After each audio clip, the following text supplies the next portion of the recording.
بسم الله الرحمن الرحیم حامدا ومصلیا. یو سړی دغه سوال کړی دی چې د مونږ علاقه چې دو دا ټوله پخه ابدي دو، د مونږ کورونه چې دی ټول پخه کورونه دي. مطلب دا را چې د خاورې کورونه پکې نشته. مونږ د ښځې چې کله د خپل د سار ویښته منګس کی نو دا ویښتان چې دی بیا د پور کې سوځي یا نکونه چې پرې کې نو دا بیا د پور کې وسوځي. او خلک دغه خبره کوي چې دغه ویښته سوځله دا جائز نه دی.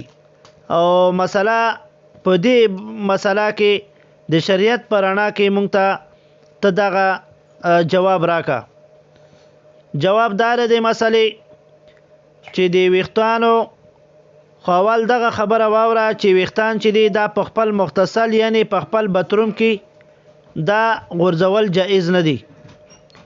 هر انسان د هر ښځې دپاره دا پکار دی چې خپل هغه کې د باتروم چې دا خپل غسلخانه کې د خپل ویښتان یا د نوکونه دا ونه غورځوي او دا جائز نه دی. او بل داره چې د ویښتانو سوځل خو په طریقې اولا سره جائز نه دی. ښه خبره دا ده چې د خپل ویښتان ښځه چې کله په منګس کې وي او نن سبا دغه شان مسله هم دو چې ډیر خلک پسې ګرځي بیا د ویښتان خرڅوي اخلي او دا کار جائز نه ده. کومه ښځه چې د ویښتان منګس کې هغه ویښتان ځان سره جمع کې په کور داره چې یوه کپړه کې یا یو کاغذ کې لپیټ کې او بند کې بیا چېرته وغورځوي. او مسله په دې کې دا ده چې دین پیغمبر علیه الصلاۃ والسلام داسې امر کړی ده ان النبي صلی الله علیه وسلم امر بدفن الشعر والظفر. پیغمبر علیه الصلاۃ والسلام امر کړی ده په دفن کولو د ویښتو او د نوکونو چې کله تاسو په منګس کې یا تاسو ویښتان کټ کړئ یا نوکونه کټ کړئ دا تاسو دفن کوئ. دا مسله چې دو دا تحتوي په 280 صفحه کې دا خبره چې دا حدیث ذکر شوی ده.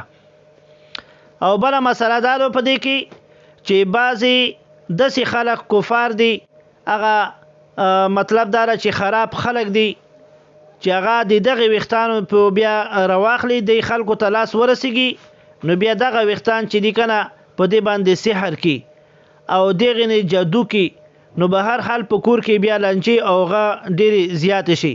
نو د دې وجنه په کور داره چې د ښځه خپل ویښته سنبال وساتي، خپل ویښته چې دی کنه په کور کې داسې پټ کی چې چاته یې پته نه لګیږي او بهر ته یې وغورځوي.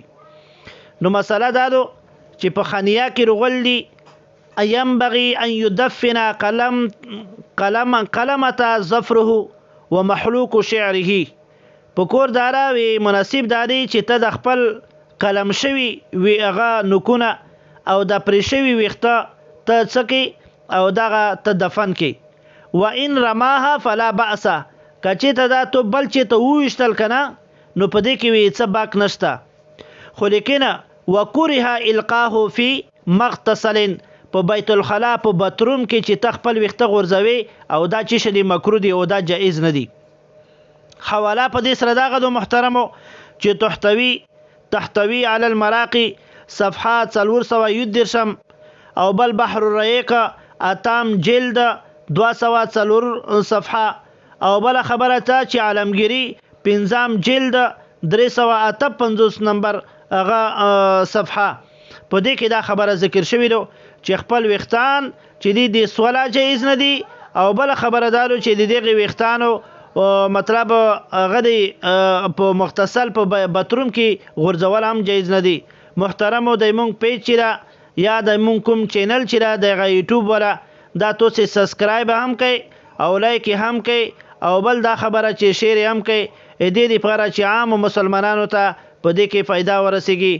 وما علینا الا البلاغ المبین.